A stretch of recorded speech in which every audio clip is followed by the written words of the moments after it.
Subscribe now. EU debates. Hungary has not explained their position on political terms, but economic terms.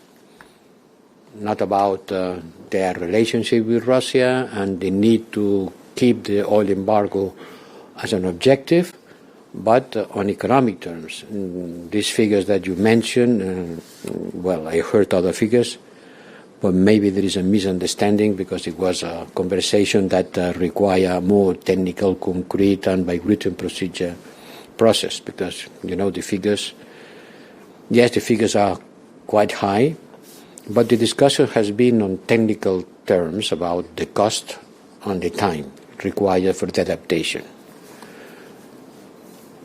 Nothing about this cataclysm that you are announcing. But, you know, sanctions cost. Yes, certainly, sanctions cost. It's not something that you discover today. Sanctions hurt the one who is being sanctioned and has collateral effects on the one who sanctions. And certainly, everybody tries to look which is the balance, which is the damage that you create to the one who sanctions, and which is the damage that you suffer as a consequence of the sanctions. We can say the same thing about gas. It also has consequences. So the discussion will continue, but one thing is clear, I think it's clear for everybody in the Council, we have to get rid of the energy dependency of the European Union with respect to oil, gas and coal coming from Russia. And this is something that will have to be done progressively, as quick as possible, but it has to be done. We have to get rid of this strong dependency that makes us very vulnerable. And the discussion will continue in order to know how and when and at which cost will every member state have to bear. But today it was not possible to reach an agreement. By the way, it was not even in the agenda to try to get an agreement today because we knew that it was not possible. But we had a very constructive discussion about the reasons of why some member states are reluctant, not only about oil ban, but other elements of the sanctions package. Jaime, do you still believe there will be a deal or not? Why not? That doesn't sound very confident. This is a psychological interview or what? No, it's an interview on a very important question. Yes, everyone, as Jacobo said, everyone was saying it would happen.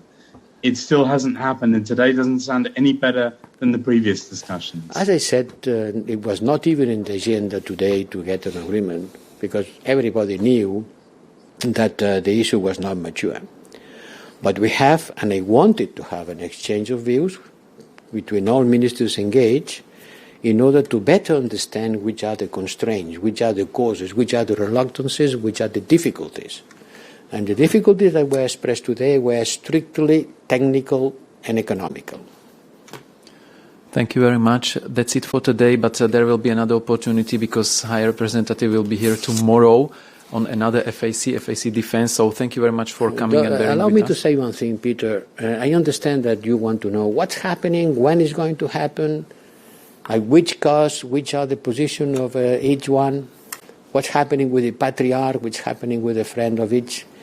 There are some deeper approach to what's happening. We are facing three tests. The European Union is facing three tests.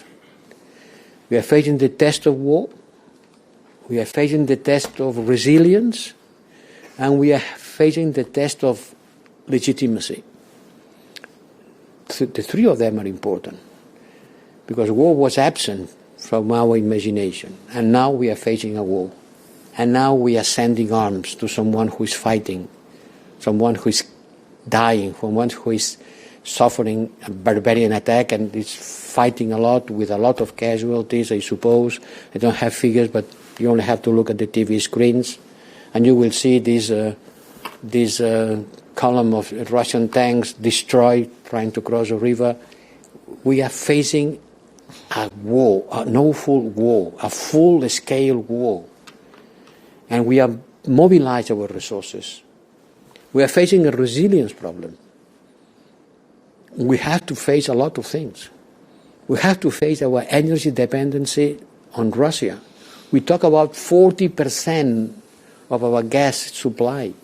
We are talking about 25% of our oil supply. This is something structural, important. We have to change a lot of things to adapt to this new situation.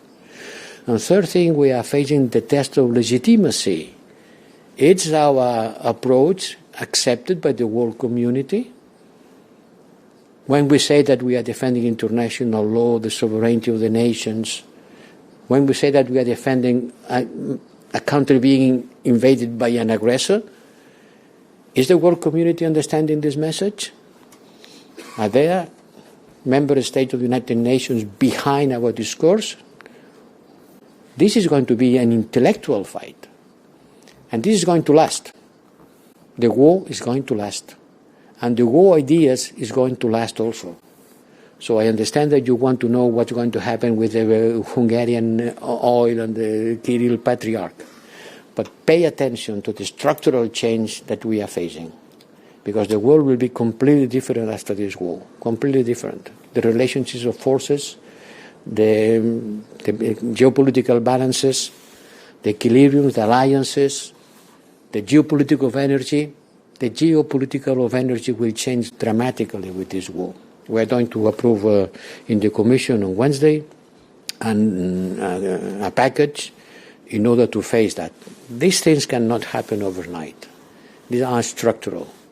So I understand you want to know when and who, but please pay attention to the underlying process. It's one of the most important dynamics that we are facing. And 1 year ago, no, not 1 year ago, 6 months ago, in January, when I went to Ukraine for the first time, to the borderline, we couldn't imagine that we were in such a situation. Now we are.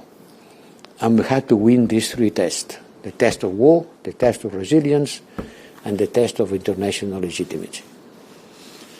Thank you. And with this we conclude. So see you tomorrow. Have a nice evening. Thank you, everyone. Bye.